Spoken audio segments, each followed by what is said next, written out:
Assalamualaikum warahmatullahi wabarakatuh. Selamat pagi dan atau selamat siang saudara. Hari ini kita ketemu lagi untuk pertemuan yang kedua atau bab berikutnya. Kali ini kita akan membahas tentang konsep akuntansi untuk lembaga keuangan syariah. Jadi kalau kemarin kita membahas tentang akuntansi ALKS, jadi analisis laporan keuangan syariah itu apa aja. Dan di sini kita akan membahas tentang konsepnya. Nah, semoga dengan apa yang saya sampaikan bisa dapat dimengerti dan dapat dijadikan tambahan ilmu bagi saudara mengenai akuntansi tentang lembaga keuangan syariah.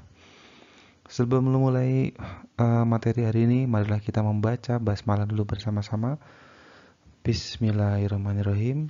Semoga dapat dimengerti dari awal hingga akhir, dan jangan lupa jika ada pertanyaan silakan saudara tanyakan. Nah, di sini kita akan mengidentifikasi transaksi yang dilarang. Jadi sudah jelas, dalam kaidah hukum asal syariah itu dibagi menjadi dua, yaitu ibadah. Ya, ibadah itu kaidah hukum yang berlaku bahwa semua hal yang dilarang, kecuali yang ada ketentuannya berdasarkan Al-Quran dan hadis. Jadi, segala sesuatu bisnis atau entitas yang itu dilarang, maka transaksi atau kegiatan tersebut tidak diperbolehkan. Jadi sudah jelas di situnya ya. Kemudian muamalat. Jadi yang dimaksud adalah kaidah hukum yang berlaku itu semuanya boleh. Jadi hukum yang akan kita gunakan itu boleh kecuali ada dalil dalam Quran yang melarang. Misalkan melarang menggunakan riba. Jadi ketika ada pembiayaan, jadi dalam pembiayaan tersebut tidak boleh diberikan bunga. Maksudnya ya bukan bunga dalam arti harfiah. Nah, ini kalau kita jabarkan dalam bentuk tabel flowchart. Jadi hukum asalnya itu dalam LKS atau lembaga keuangan syariah itu ada dua, yaitu ibadat dan muamalat. Seperti pada awal tadi. Kalau ibadat ya tidak boleh kecuali ada ketentuannya. Kalau muamalat semuanya boleh kecuali ada larangannya. Jadi agak-agak bisa mirip gitu, tapi saudara bisa baca berulang kali, nanti akan ketahuan hukum asalnya itu dibagi menjadi dua, ibadat dan muamalat. Nah, penyebab terlarangnya transaksi itu apa? Nah, jadi di sini disebutkan 3 haram zatnya. Apa yang haram di situ? Nah, misalkan di situ kita menjual miras. Nah, haram enggak di situ? Zatnya tadi itu. Nah, maka itu tidak boleh dalam transaksi. Haram selain zatnya. Jadi ini selain zatnya. Jadi ketika kita menjual barang, tetapi kita menjualnya dengan cara menipu. Artinya kita menutupi bahwa barang yang sebenarnya kualitasnya itu buruk, kita katakan baik. Nah, kemudian yang selanjutnya tidak sah atau akadnya itu tidak lengkap. Ya, artinya ketika terjadi jual beli barang, kemudian akadnya itu ya tidak dijelaskan di depan. Jadi misalkan ketika ada pembelian barang, saudara mau beli contohnya mobil gitu. Nah, saudara mau membayarnya itu tidak cash tapi tempo, dalam artian dicicil tetapi tanpa bunga. Nah, itu akad di depannya harus dijelaskan bahwa penjualan barang ini dijual dengan menggunakan tempo, dengan durasi atau periode sekian bulan atau dibayar berapa kali, dengan ketentuan jumlah pembayarannya itu dari setelah sisa DP, maka kemudian dibagi menjadi periodenya, akan ketemu jumlah pembayaran angsuran setiap bulannya. Apakah saudara menyetujuinya, kata penjualnya. Nah, Kalau sudah ada kata-kata itu, baru pembelinya mengatakan saya terima semuanya dan saya setuju dengan persyaratannya. Maka itu sudah sah akad jual belinya. Nah, itu kalau yang sesuai dengan syariat, caranya begitu. Nah ini, transaksi dilarang karena objeknya yang dimaksud dengan haram zatnya itu apa? Nah tadi, yang ditransaksikan itu juga terlarang, contohnya yaitu tadi seperti saya bilang di awal, miras. Dan mohon maaf, daging babi atau bangkai. Jadi jual beli tersebut itu menjadi haram. Dan akad yang menjadi, walaupun akadnya itu sah, menggunakan dalil saya jual, saya beli, tapi kalau objeknya atau zatnya itu haram, maka menjadi tidak sah. Nah ini haram selain zatnya, jadi melanggar prinsip antara din minkum. Maksudnya adalah transaksi dalam Islam harus berdasarkan prinsip kerelaan antara kedua belah pihak, sama-sama ridho gitu loh. Jadi itu para pihak harus punya informasi yang seimbang. Jadi ketika saudara itu menjual suatu barang, itu ya harus sesuai informasinya. Dan yang membeli pun juga harus paham, seperti yang saya sebutkan di awal. Ketika jual beli barang, ya diharapkan antara penjual dan pembeli itu sudah paham dengan barang yang akan dibeli. Misalkan mau beli barang second, HP misalkan. Nah, pembeli juga harus tahu kira-kira kalau HP ini speknya begini, kelemahannya begini, kelebihannya begini, dan harga jualnya di pasaran segini untuk barang bekasnya. Dan begitu juga dengan penjualnya harus menyampaikan apa adanya. Tidak ada yang ditutup-tutupi. Jadi akan menjadi complete information, informasi yang seimbang. Nah, ini asymmetric information atau unknown to one party dalam bahasa fikih disebut tadlis. Adalah transaksi di mana salah satu pihak tidak mengetahui informasi yang diketahui pihak lain. Nah, ini yang dimaksud dengan incomplete information. Nah, kalau contohnya dalam tadlis tadi, ini pedagang mengurangi takaran, kemudian kualitinya menyembunyikan cacat, jual HP, baterainya drop, kita katakan baik, dan sebagainya.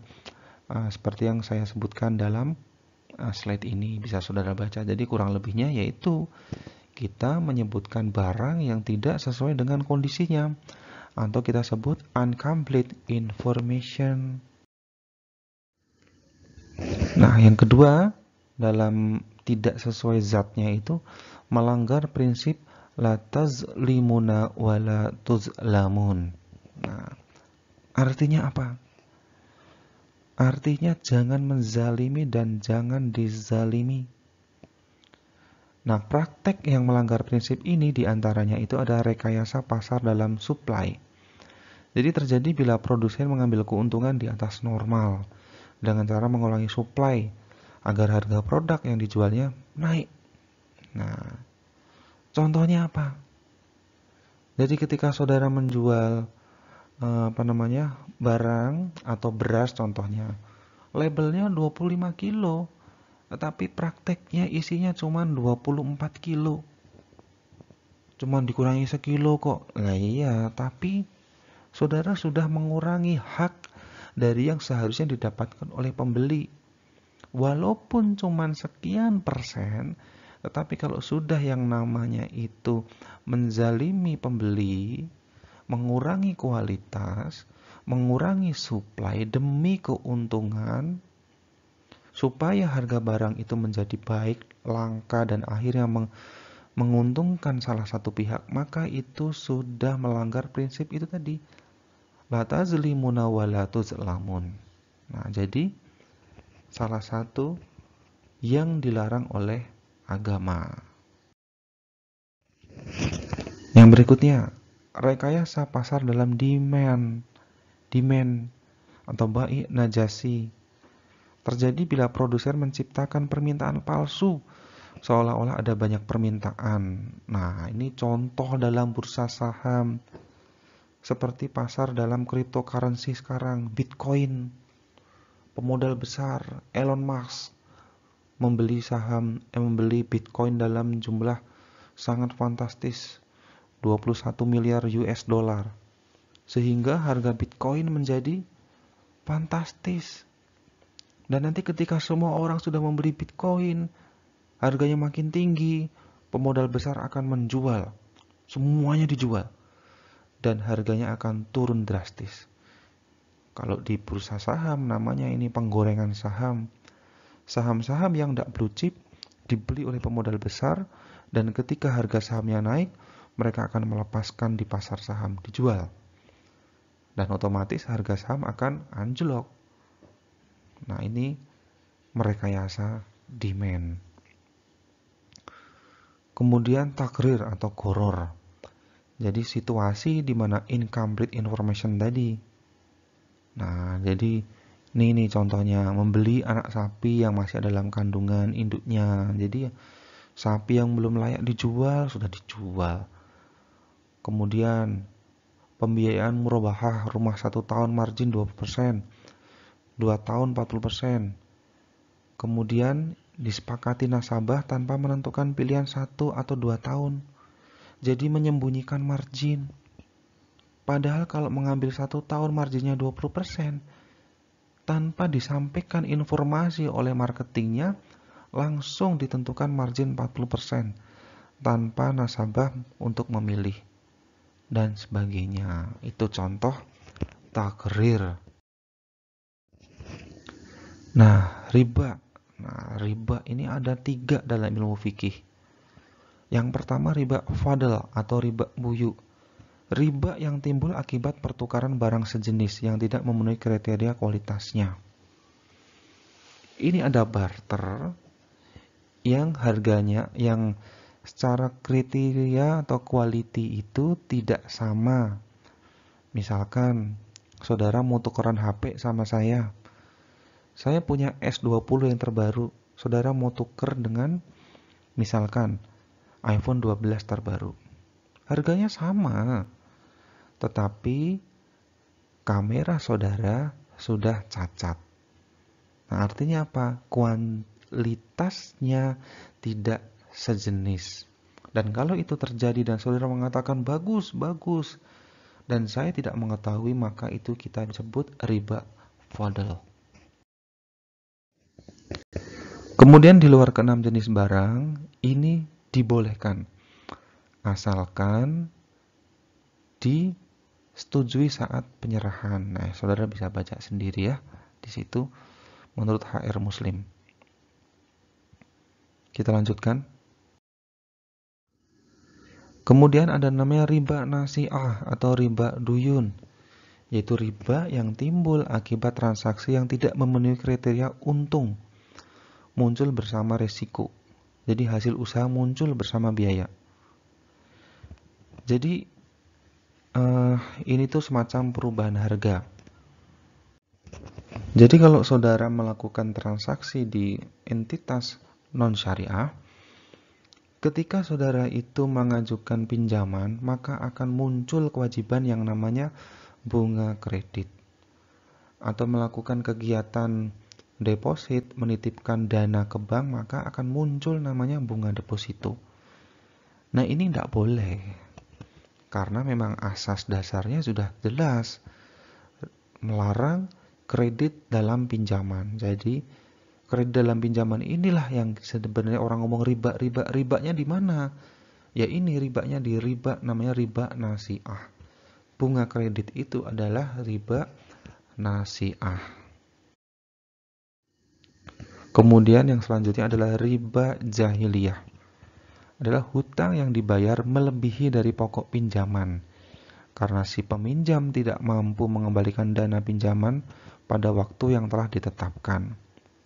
Nah, ini kalau saudara meminjam di entitas non-syariah atau yang paling ngetren sekarang minjem di online. Kalau tidak bisa membayar tepat waktu, kemudian terjadi penagihan, maka jumlah yang ditagih melebihi jumlah pinjaman karena alasannya bunga. Nah, inilah yang dilarang. Makanya kalau pinjaman online, pinjaman non syariah, itu ribanya banyak banget. Kalau kita membayar melebihi jumlah hutang yang dibayar, ya itulah namanya menjadi riba jahiliyah. Contoh lagi dalam transaksi kartu kredit. Kalau terjadi keterlambatan, maka pembayarannya akan melebihi jumlah yang dulu dipinjam. Itu contohnya. Kemudian yang berikutnya tidak sah atau tidak lengkap akadnya. Jadi transaksi dapat dikatakan tidak sah atau tidak lengkap akadnya bila terjadi salah satu atau lebih faktor berikut. Rukun yang tidak terpenuhi, terjadi ta'aluk, kemudian terjadi two in one. Apa itu? Nanti saya jelaskan di slide berikutnya. Nah, rukun dan syarat. Nah, rukun dan syarat itu wajib dalam satu transaksi itu terdiri dari 3 hal. Rukun dan syaratnya ya. Yaitu pelaku. Ada pelakunya. Ketika ada jual beli ya ada pelakunya, jangan fiktif. Kemudian objeknya berupa barang atau jasa. Yang jadi transaksi itu apa? Sepeda motor misalkan. Atau jasa, misalkan jasa laundry, jasa bersih-bersih rumah, itu ada objeknya. Kemudian ada ijab kabulnya. Jadi itu ada akadnya, ada perjanjiannya. Akad akan batal apabila terdapat kesalahan atau paksaan atau penipuan. Nah, jadi rukunnya itu ada itu.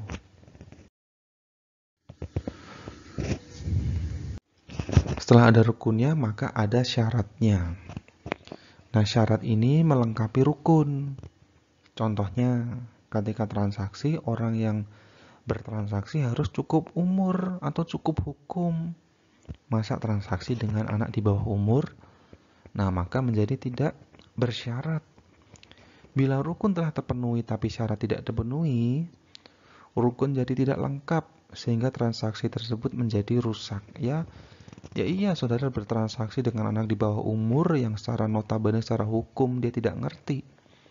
Ya, walaupun saudara jujur, tetapi itu cacat secara hukum.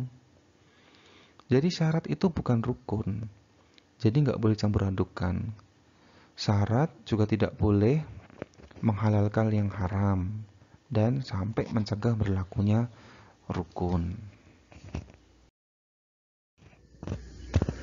Ta'aluk tadi yang saya sebutkan di awal. Ta'aluk itu terjadi bila kita dihadapkan pada dua akad yang saling dikaitkan, di mana berlakunya akad satu tergantung pada akad dua. Jadi ini semacam perjanjian. Misalkan ada perjanjian sewa ruko. Sewa ruko itu ada pasal-pasalnya. Pasal 1 nanti terkaitan dengan pasal 2 dan sampai pasal berikutnya. Nah, jadi ini dalam perjanjian itu ada pasal-pasal yang saling terkaitan antara satu dan dengan yang lainnya. Nah, maka perjanjian tersebut kita namakan ta'aluk.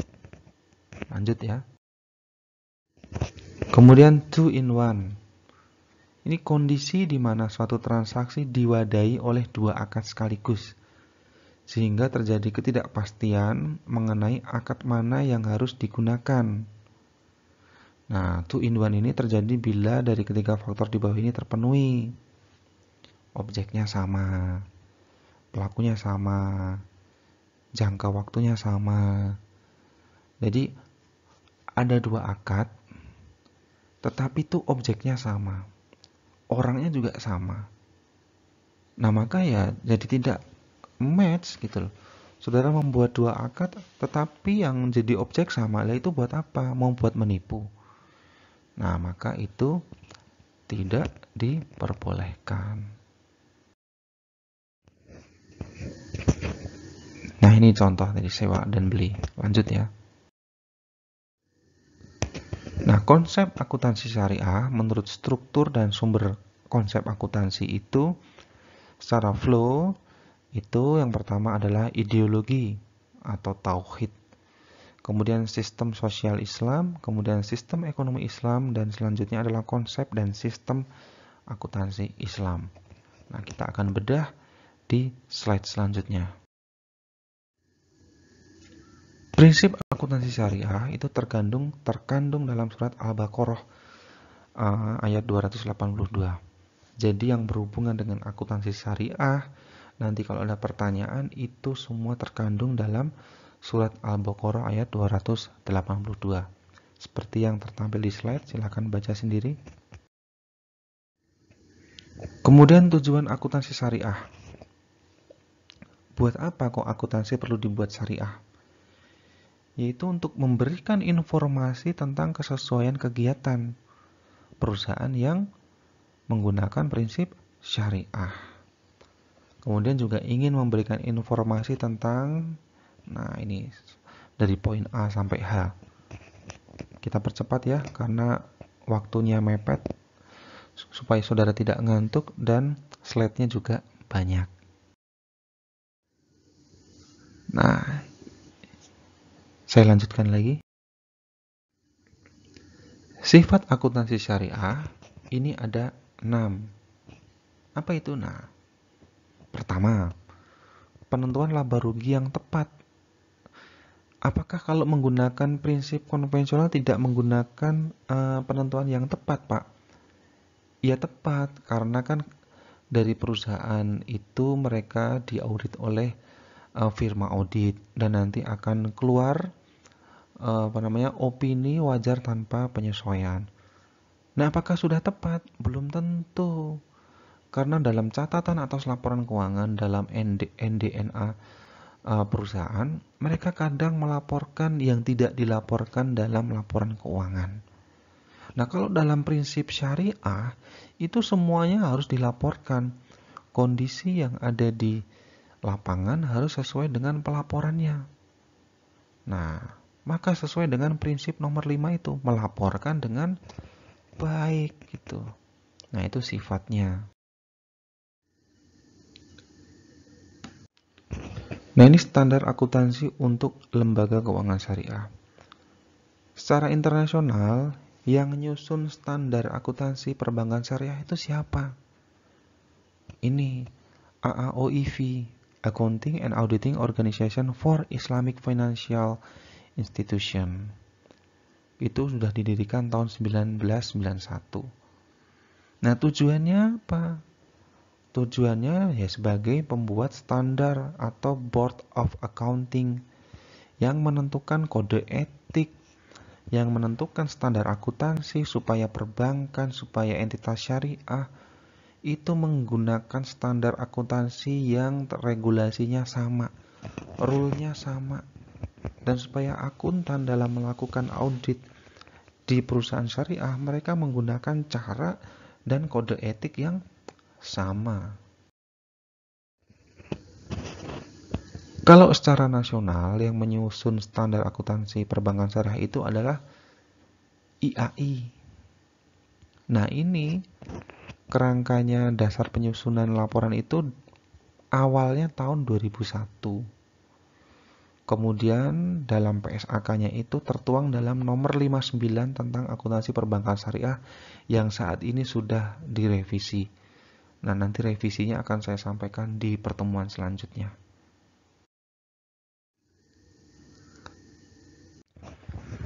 Nah, yang pertama dalam kerangka dasar penyusunan dan penyajian laporan keuangan bank syariah. Itu kerangka yang menyajikan konsep yang mendasari penyajian laporan keuangan bank syariah. Jadi kan kemarin kita sudah membahas tuh, dalam bank syariah atau pelaporan keuangan syariah itu, laporan keuangan dibagi menjadi berapa? Nah, coba buka video kemarin. Nah, ini yang mengatur pelaporan keuangan itu, yang poin-poinnya apa yang harus ditulis dalam pelaporan, ya ini tertuang dalam KDPPLK. Ketentuan penting dalam KDPPLK Bank Syariah ini adalah yang pertama, kegiatan bank syariah itu merupakan implementasi dari prinsip ekonomi Islam yang berkarakteristik melarang riba dalam berbagai bentuk yang tadi saya jelaskan di awal, sampai tidak diperkenankan dua transaksi dalam satu akad. Nah, itu fungsi dari KDP-PLK. Yang kedua, kegiatan bank syariah itu antara lain ngapain? Yaitu ngelola investasi dana nasabah menggunakan akad mudhorobah atau bagi hasil. Kalau di bank konvensional itu ya pemberiannya dengan bunga. Nah, itu tidak boleh tadi karena apa? Tadi melanggar prinsip syariah. Kemudian bank syariah itu menjadi fungsi sosial atau pengelola dana zakat. Jadi semacam amil zakat juga yang menerima zakat, infak, dan sodakoh. Makanya dalam pelaporan keuangan ada namanya laporan penggunaan dana zakat dan laporan penerimaan zakat. Nah itu karena apa? Karena entitas syariah, bank syariah itu sebagai pengelola dana zakat. Nah, kalau tidak ada laporan penerimaan dan penggunaan, maka akan mendapat teguran dari DSN, Dewan Syariah Nasional. Lanjut. Yang ketiga, dalam menghimpun dana, bank syariah itu menggunakan prinsip wadiah, prinsip mudhorobah, dan prinsip lain yang sesuai dengan syariah. Jadi harus sesuai. Makanya diatur dalam KDP-PLK tadi untuk mengatur operasional, kegiatan, kode etik, prinsip bisnis sesuai dengan prinsip syariah yang sudah dibuat oleh Dewan Standar atau Dewan Syariah Nasional. Nah, laporan keuangan bank syariah itu kalau secara konvensional itu ada 4 tuh, seperti yang saya jelaskan kemarin. Tapi kalau di bank syariah ditambahin seperti yang saya sebutkan tadi, laporan sumber dan penggunaan dana zakat dan laporan dan penggunaan dana Qardul Hasan. Apa itu Qardul Hasan? Ayo, kira-kira ada yang tahu?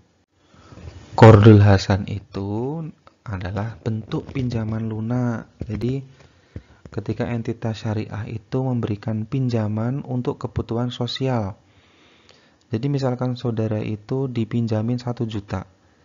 Dalam hal ini tuh peminjam tidak dituntut untuk mengembalikan apapun kecuali sejumlah yang dipinjamnya.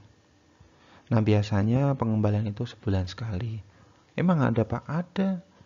Di BMT itu ada, tergantung BMT-nya itu menyelenggarakan apa tidak. Nah, jadi laporan penggunaan Qardul Hasan ini harus dilaporkan supaya apa? Transparan kegiatan bisnisnya. Lanjut. Nah, ini PSAK nomor 59 bertujuan untuk mengatur perlakuan akuntansi transaksi khusus yang berkaitan dengan aktivitas bank syariah. Hal penting dalam PSAK ini. Nah, ini yang pertama, pernyataan ini diterapkan untuk bank syariah. Nah, jadi PSAK nomor 59 itu merupakan pedoman atau tata cara ketika entitas bisnis bank syariah, BPR, dan sebagainya akan beroperasi di Indonesia. Prinsipnya berdasarkan PSAK ini. Nah, jadi ini tata caranya. Diatur dalam PSAK nomor 59.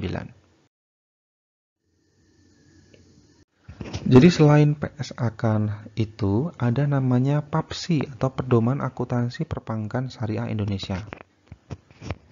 Ini tuh teknis pelaksana akuntansi disusun antara IAI dengan BI.